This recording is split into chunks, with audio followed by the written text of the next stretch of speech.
chance to check your work. All the recordings will be played once only. The test is in 4 sections. Section 1. You will hear Kevin Brown asking for information about renting an apartment through an agency. First, you have some time to look at questions 1 to 5.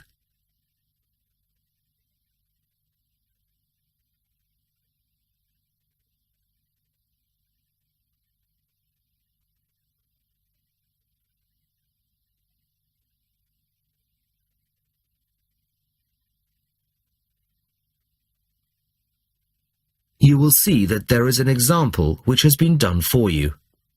On this occasion only, the conversation relating to this will be played first. Good afternoon. How can I help you? Hello, my name's Kevin Brown. I saw your advertisement in today's local paper. Apartments to let in all areas of the city. Yes, Mr. Brown. We currently have several properties available. What part of the city were you thinking of? Well, city centre ideally. Kevin says that he is interested in the city centre. So, city centre is the answer. Now the test will begin. You should answer the questions as you listen, as you will not hear the recording a second time. Listen carefully to the first part of the conversation and answer questions 1 to 5. Good afternoon. How can I help you? Hello, my name's Kevin Brown. I saw your advertisement in today's local paper. Apartments to let in all areas of the city. Yes, Mr. Brown. We currently have several properties available. What part of the city were you thinking of? Well, city centre ideally. Okay. And what price range are you interested in? I don't really know. What have you got? Well, prices start at £400 a month, going up to £1,000 a month. Okay. And what's the difference? What does the price depend on?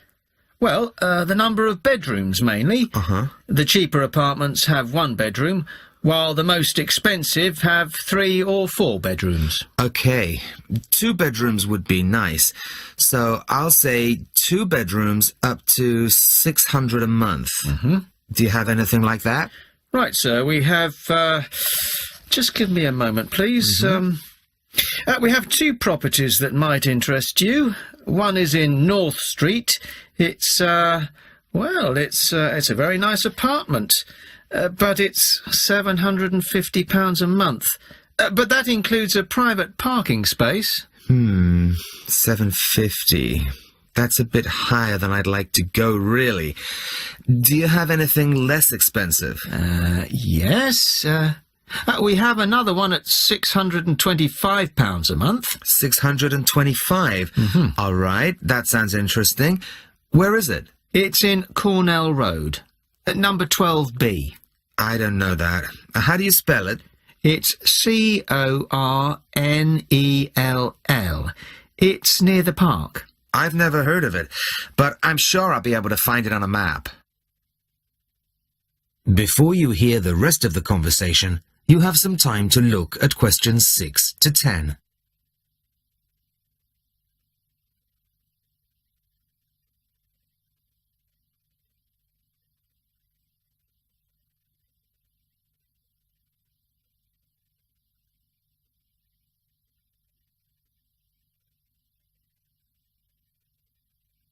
Now listen and answer questions 6 to 10. So, would you like to see the apartment, sir? Yes, I would. I'd like to rent somewhere fairly soon. Would tomorrow be possible? Sorry, I'm afraid nobody is available all day tomorrow. It's quite a busy time of year for us. I see. But if you're free later today, you could see it at 5:15. Sure, no problem. I could manage that. OK. So that'll be 5:15 with my colleague Jason. He'll meet you at the apartment. That's fine. And one more thing. What do I need to provide to rent an apartment with you? What documents, that kind of thing? Yes, of course. Do you have a job? Yes, I work in a travel agency. Well, a reference letter from your employer, you know, saying you work for them, and a deposit, which is 1 month's rent plus a fee of £60. What's that for? It's an administration fee to cover the cost of preparing the contract. Okay. And one last thing. When would this apartment be available? It's empty now, so you could move in as soon as the contract was signed. That's great. Thanks very much indeed. Bye. Goodbye, Mr. Brown. That is the end of section 1. You now have half a minute to check your answers.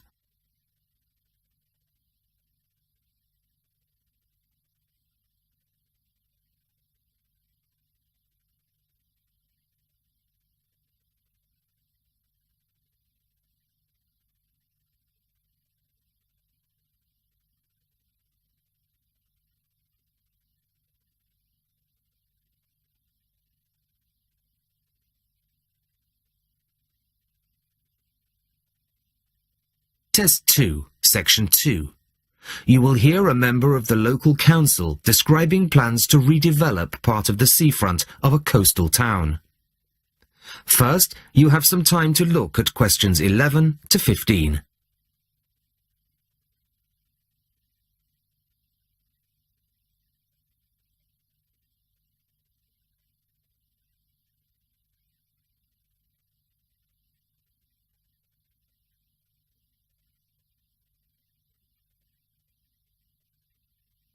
Listen carefully to the first part of the talk and answer questions 11 to 15. Good evening, everybody. I wasn't expecting to see so many people. Clearly, this is an issue of great local interest. Thank you all for coming. Well, as you all know, I've come to talk about the Council's plans for redeveloping the western part of the seafront.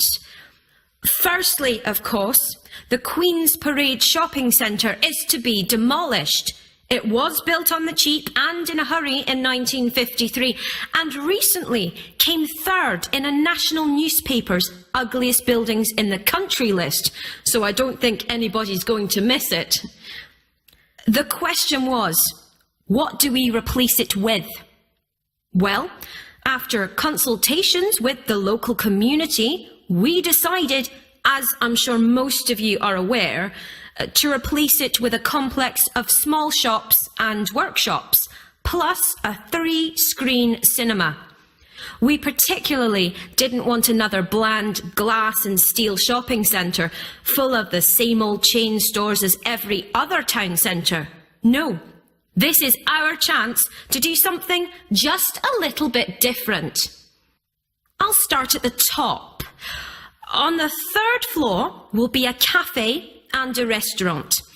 Part of this will be open air, so people can enjoy a meal or a cup of coffee in the fresh air, weather permitting, of course. Below this will be the cinema, and below that, on the 1st floor, will be some much-needed council offices. We're getting very cramped in the town hall, I can assure you. On the ground floor will be 20 small shop units, ranging in size from 20 to 50 square metres. Also on the ground floor will be 5 workshop spaces, which we hope will attract small manufacturing businesses back to the town centre, providing some additional local employment. Underneath the centre will be an underground car park.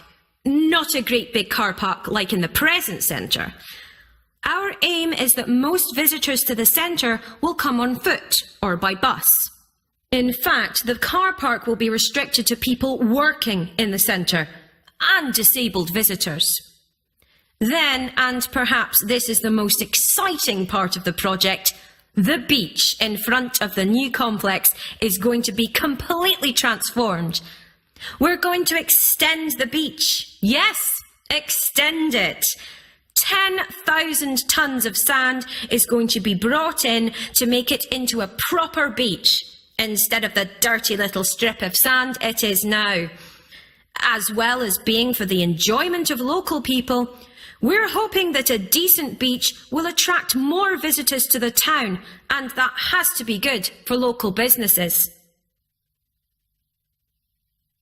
Before you hear the rest of the talk, you have some time to look at questions 16 to 20.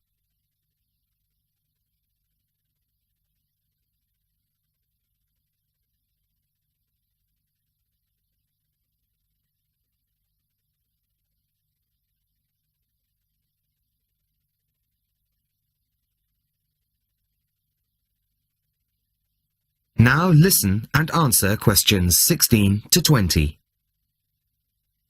Now, I must emphasise that these plans have not yet been finalised. That's what this meeting is about. Of course, it's vital with a project like this that we have the support of local people. After all, we work for you, and it's your money that's paying for it. So, first of all, the plans for the new centre are going to go on display in the town hall. They'll be there from Monday the 5th of March until Friday the 6th of April.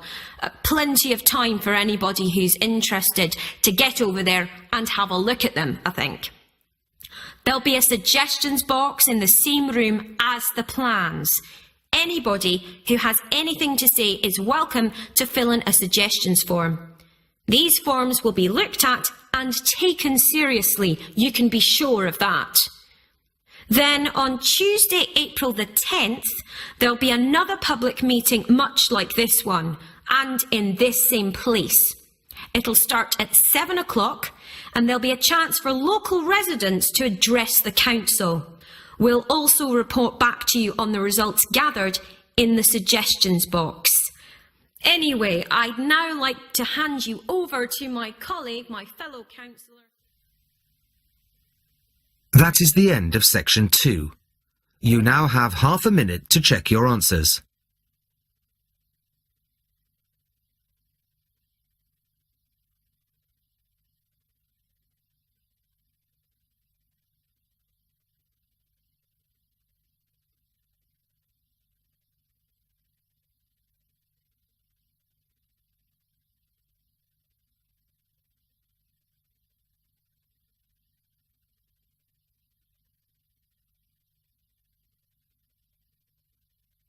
Test 2, Section 3. Maria is a student at university. She has handed the first draft of an essay to her tutor. The tutor has read it, and now they are discussing ways the essay can be improved. First, you have some time to look at questions 21 to 25.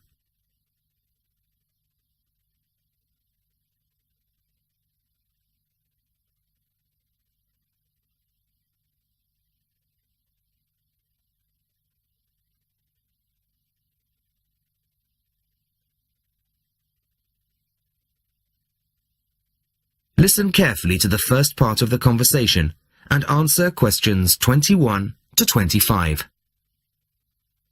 Well, Maria, I have to say I was quite impressed by your essay. It's a big improvement on the last one. Really? I'm glad. I put a lot more work into this one. I really spent ages on it. And it shows. You've addressed most of the problems I pointed out last time. In particular, the style and language are much more appropriate for an academic essay. So that aspect is okay? Absolutely. If you carry on like this, you shouldn't have any significant problems in that department. That's a relief. I've been quite worried about that, although I've been reading a lot of other essays to try to get the right style. Well, I'd say you've been successful. There are just one or two minor things you could look at. Your punctuation's quite basic. It's really just full stops and commas. And parentheses. Brackets? Yes, brackets if you prefer. In academic writing, these are best used only occasionally, if at all. You use them rather too often. Okay, I see. And I'm sorry to mention it, but your spelling. I know, but I'm working on a foreign computer. The spell checker doesn't work for English. Are you sure? Have you tried changing the setting to English? No, I haven't. Well, I should see if that's possible.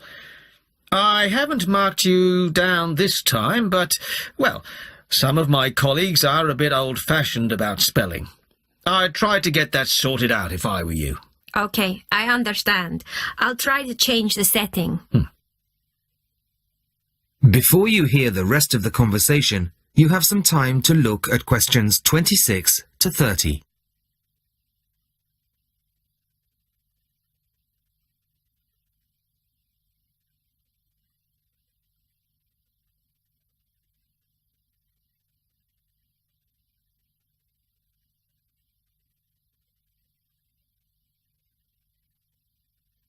Now listen and answer questions 26 to 30.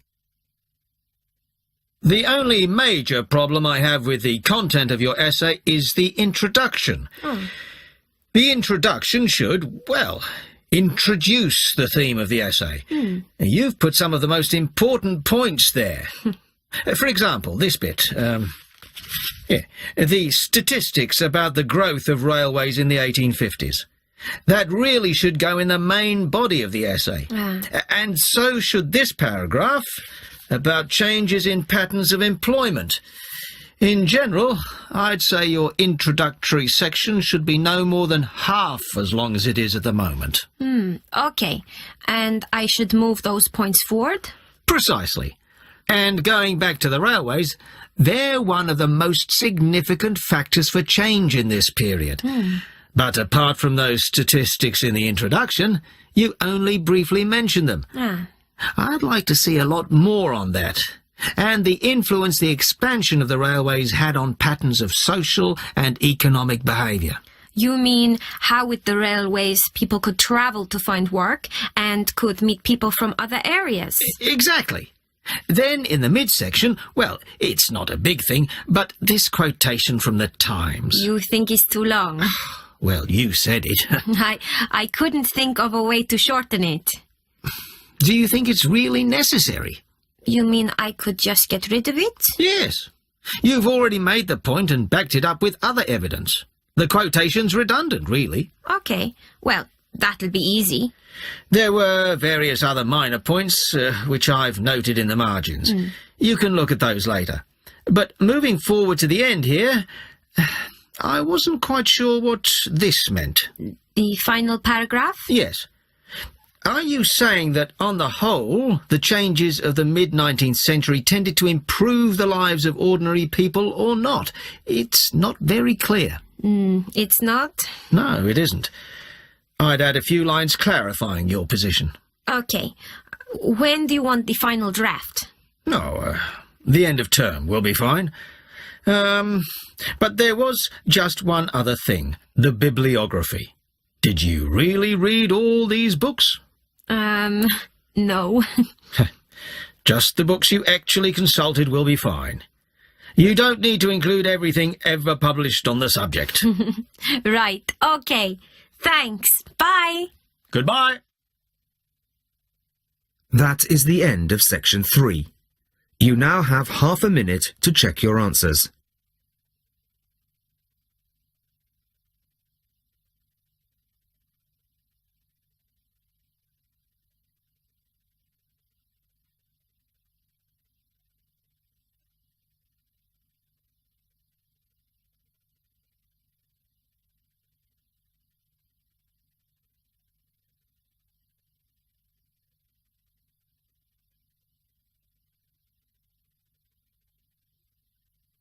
Test 2, Section 4. You will hear a talk about stray cats. First, you have some time to look at questions 31 to 40.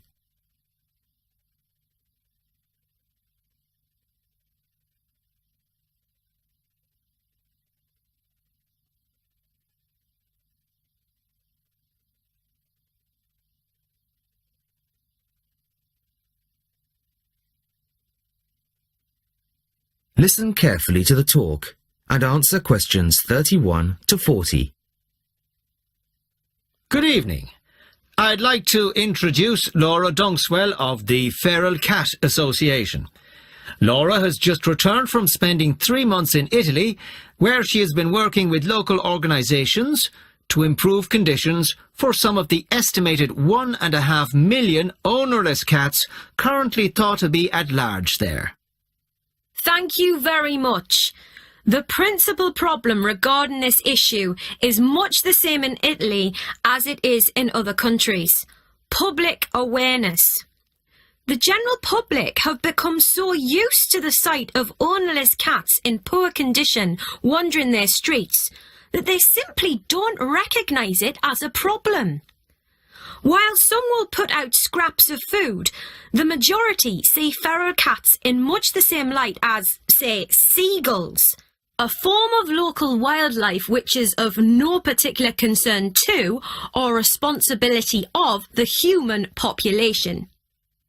Of course, there are plenty of individuals who do take responsibility for cats in their areas, providing appropriate food, emergency veterinary treatment, and perhaps indoor shelter. But these people can only provide support for a fraction of the vast numbers of feral cats that exist. So, what's to be done? Find loving family homes for all feral cats? Well, that would be wonderful, of course, but unlikely to happen anytime soon. The two main focuses of our work are sterilisation and education. Sterilisation is usually only performed on female animals. It may seem a drastic intervention, but it benefits both the sterilised cats, who will not have to suffer the health consequences of endless pregnancies, and also the feral cat population as a whole, as controlling numbers reduces competition for whatever slender resources of food may exist. Animals to be neutered are captured and sedated at the point of capture to minimise their stress and discomfort.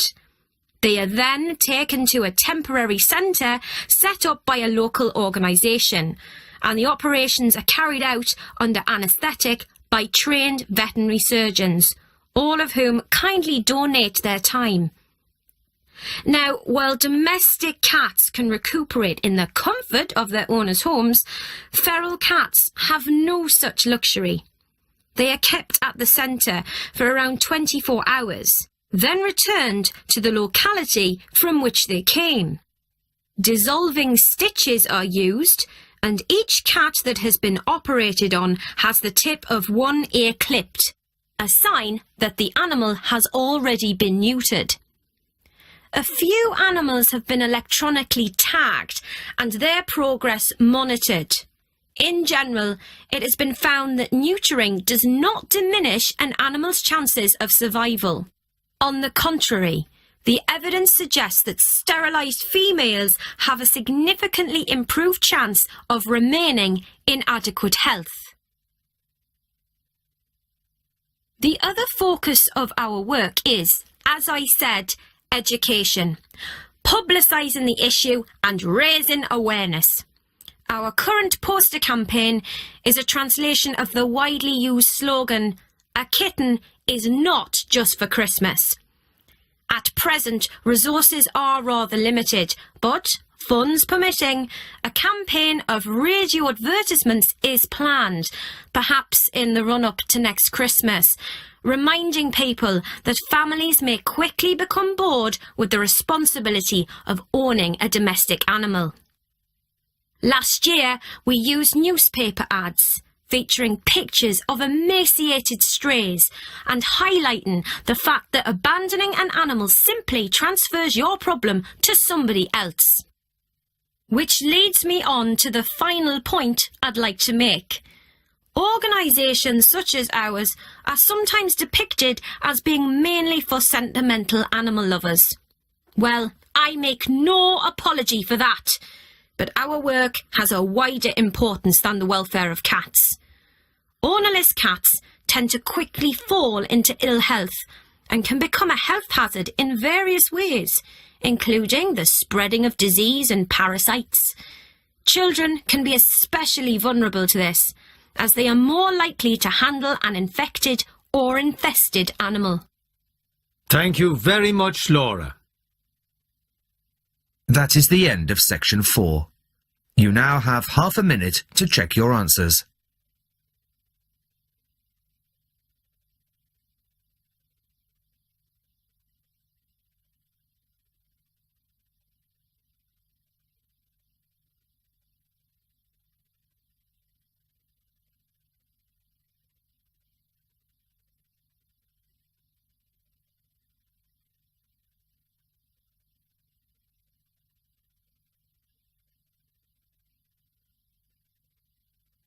That is the end of the listening test.